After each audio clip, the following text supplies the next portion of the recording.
আসসালামু আলাইকুম everyone, welcome to আভাস লাইফস্টাইল ব্লগ। কেমন আছেন সবাই? আশা করি সবাই ভালো আছেন।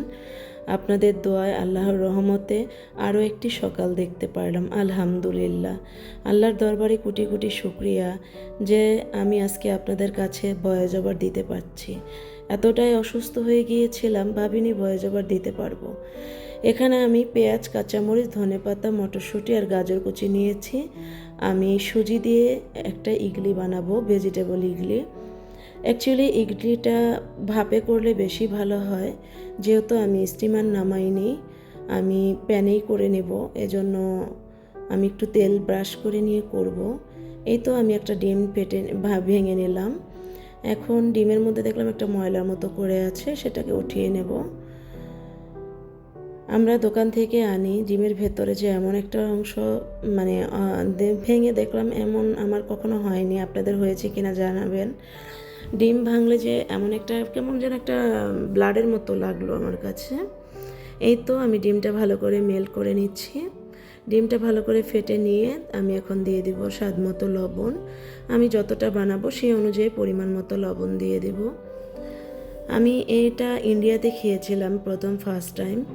তো এখন আমি পেঁয়াজ, কাঁচামরিচ, ধনেপাতা, মটরশুঁটি আর গাজর দিয়ে দিলাম। আপনার ইন্ডিয়ানেরা ওরা তেল দিয়েও করে, আবার ইভেন ওরা স্টিমারও করে বেশি। তো এভাবে করলেও ভালো লাগে, খেয়ে দেখবেন অবশ্যই।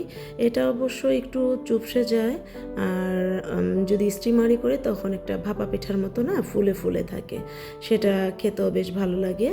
এখন আমি দিয়ে দিলাম অরিগানো। অরিগানো এমন একটা জিনিস, খাবারের যেমন ফ্লেভার তেমন একটা স্বাদ বাড়ায়।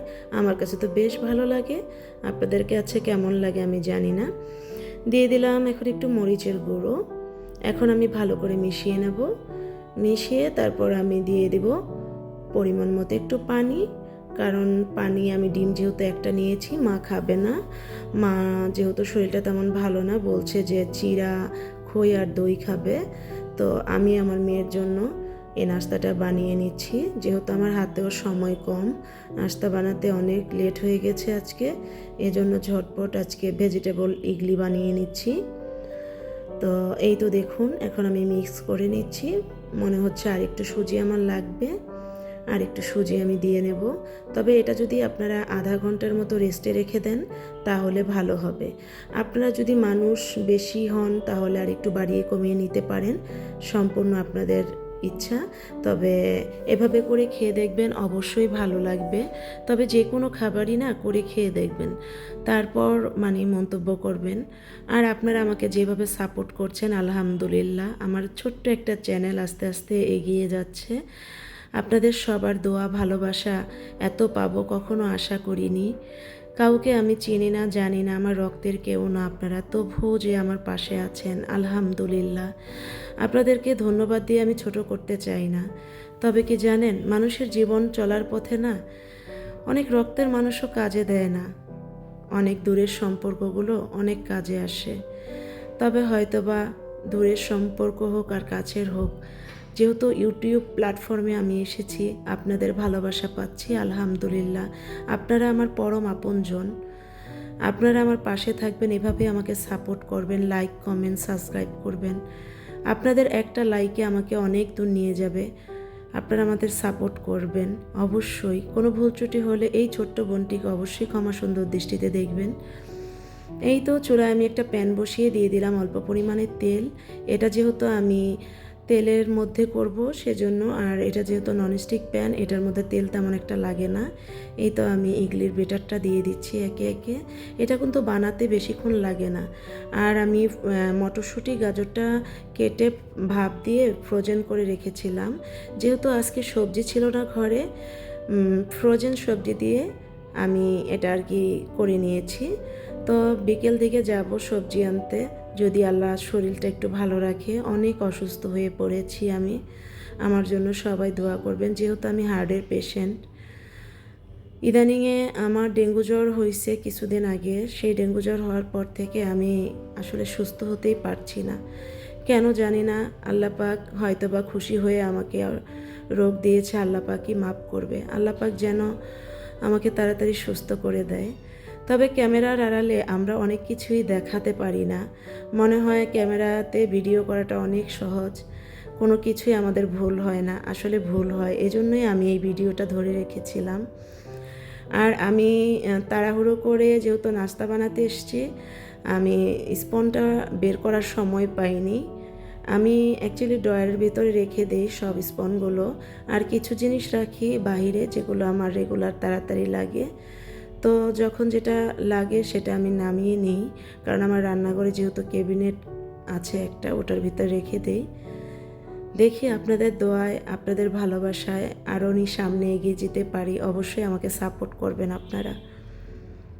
জানেন, জীবন চলার পথে যে এত বাধা, এত বিপত্তি কখনো জানতাম না। তবে 19টা বছর ধরে বিয়ে হয়েছে, বিবাহিত লাইফে অনেক কিছু দেখেছি, শুনেছি, বুঝেছি। তবে ইউটিউব প্ল্যাটফর্মে এসেও অনেক কিছু জানতে পারলাম, বুঝতে পারলাম। তবে আমাকে সাপোর্ট করার মতো অনেক আছে। আপনাদের দেখে সেই ভালোবাসা পেয়ে আমি আরও উৎসাহ নিয়ে আজকে ভিডিও বানালাম। আমার যেহেতু শরীর খারাপ, তবুও আমি সেই শরীর খারাপের দিকে তাকাইনি, বিশ্বাস করবেন। কারণ আপনাদের ভালোবাসাগুলো আমাকে এমনভাবে ডাকছে। আপনাদের এক একটা ভালোবাসা মনে হচ্ছে আমার কাছে যেন একটা তারার মতো। এই তো আমার ইডলিগুলো বানানো শেষ। কথা বলতে বলতে অনেক কথাই বলে ফেললাম। অবশ্যই ভুল ত্রুটি হলে ক্ষমা সুন্দর দৃষ্টিতে দেখবেন। এই ছোট্ট বোনটাকে মাফ করে দিবেন। এই তো সকালে আজকে নাস্তা নিয়ে আসলাম, খেজুর, বিস্কিট, চা আর হচ্ছে ইডলি। তো এই তো সকালের মামের ব্রেকফাস্ট। আর মাকে আগেই নাস্তা বানিয়ে খাইয়ে নিয়েছি, কারণ মা যেহেতু ডায়াবেটিসের পেশেন্ট, মা আগেই খেয়ে নিয়েছে। এখন মেয়ে আর আমি খেয়ে নেব। এই তো দেখুন কত লোভনীয় লাগছে। খাবারটা আসলেই অনেক মজার হয়, বানিয়ে খেয়ে দেখবেন অবশ্যই। এখন নাস্তাটা করে ডাইনিং টেবিলের রান্নাটা আমি চেঞ্জ করে নেব, যেহেতু আজকে 4 দিন হয়ে গিয়েছে রান্নাটা বিছানো। তো এখন আমি রান্নাটা বিছিয়ে নিচ্ছি। আমার অনেক অসুস্থ শরীর, ইদানিংয়ে অনেক ডেঙ্গু জ্বর হওয়ার পর থেকে এমন একটা অবস্থা হয়ে গেছে যা বলার অপেক্ষা রাখে না। আমি না পাচ্ছি শরীরে কোনো শক্তি, না পাচ্ছি কোনো মনোবল, না খাবার খেতে পারছি, কিছুই না। তবে আমার হাজব্যান্ডকে বলবো, অসংখ্য ধন্যবাদ দিয়েও শেষ করা যাবে না। আলহামদুলিল্লাহ অনেক সাপোর্ট করছে, চিকিৎসা অনেক করছি, তবুও ভালো হতে পারছি না। আল্লাহ পাকের যেদিন ইচ্ছা, আল্লাহ পাক যেন আমাকে সুস্থ করে দেয়। আপনারা আমার জন্য দোয়া করবেন। আর আপনাদের বোনটা যাতে আরও ভালো ভালো ভিডিও নিয়ে আসতে পারে। ভিডিও অনেক টাইমে কাঁপাকাঁপি হয়ে যায়, কারণ আমার যেহেতু হার্টের সমস্যা, অনেক টাইমে এই ধরনের প্রবলেম ফেস করতে হয়। কিছু মনে করবেন না কেউ, স্ট্যান্ডে রাখার পরও অনেক টাইমে হাত কাঁপে। অনেক ভিডিও আছে হাতে নিয়ে করতে হয়। এই তো আমি একে একে গুছিয়ে নিব। খেজুরের জারটাও রেখে দিলাম, আর বাদামগুলো রেখে দেব, যেহেতু আমার মেয়ে বাদাম খেতে আমার মাও অনেক পছন্দ করে। তবে আমি এখানে বাদামগুলো আস্তে আস্তে সব কিছু যেগুলো আমার প্রয়োজনীয় সেগুলো গুছিয়ে রেখে দেব। তারপর আমি দুপুরে রান্নাটাও আজকে করে নেব, যেহেতু ভাবছি বিকেলে একটু ওষুধ আনতে যাব, ডক্টর দেখানোরও ডেট আজকে। ডক্টর বলেছে আবার ডেঙ্গু পরীক্ষা করতে, কারণ ডেঙ্গু জ্বর হওয়ার পরে আবারও পরীক্ষা করাটা ভালো। সেজন্য আমি চাচ্ছি আরও একবার পরীক্ষাটা করব। আপনাদের ভাইয়াও বলছে আরেকবার পরীক্ষা করে নিতে। এই তো দেখুন, এটা ছিল পদ্ম ফুল। তবে আমার দুপুরের এই তো লাঞ্চ আজকে ছিল প্লেন ভাত, আর ছিল তেলাপিয়া মাছ আস্ত ফ্রাই, আমার মেয়ের এটা খুব পছন্দ। আর ছিল চালতা দিয়ে ডাল, আর ছিল মুরগির মাংস ভুনা। এই তো আজকে হালকা পাতলা লাঞ্চ করে আমি একটু ওষুধ কিনতে গিয়েছিলাম। তো ওষুধ কিনে এসে কিছু ফ্রোজেন পিঠা বানিয়েছিলাম নারিকেল দিয়ে। এটা হচ্ছে সূর্যমুখী ফুল পিঠা। এটা আমি ভিতরে নারকেলের পুর করে নিয়েছি, তিল আর নারকেল আর চিনি দিয়ে পুর করে নিয়েছি। এক এক শেপে বানিয়েছি, কিছু পুলি পিঠা, কিছু স্টার শেপ, বড় একটা সূর্যমুখী, তারপর কিছু হার্ট শেপের, এগুলো এক একটা এক শেপ দিয়েছি। এই পিঠাগুলো বানিয়ে আমি রেখে দিয়েছিলাম দুপুরে, ভিডিও করতে ভুলে গিয়েছিলাম। দেখুন কত সুন্দর হয়েছে পিঠাগুলো। এটা আমি করে রাখছি রমজানের জন্য, যেহেতু রমজান সামনে এসে পড়েছে। বিভিন্ন টাইপের খাবার আমি রমজানের টাইমে করি। আমার একঘেয়েমি খাবার কখনোই ভালো লাগে না। আর আমি বিশেষ করে কি জানেন, আমি সব কিছুই পরিপাটি একটু গুছিয়ে করতে পছন্দ করি। এক একজন এক একভাবে করে, সবার রুচি তো এক না। আমার রুচি হয়তো বা অন্যরকম, আপনাদের এই আপুটা হয়তো বা একটু অন্য টাইপের। এই তো আজকে বিকেলের নাস্তা, মেয়ে ছোপ বানিয়েছে, তবে ছোপটা অনেক ইয়ামি হয়েছে, খেতেও বেশ মজা হয়েছিল। তবে খেতে খেতে আজ আপনাদের কাছে বিদায় নিয়ে নিচ্ছি। তবে আরও একবার বলে নিচ্ছি, লাইক সাবস্ক্রাইব করবেন। আল্লাহ হাফেজ।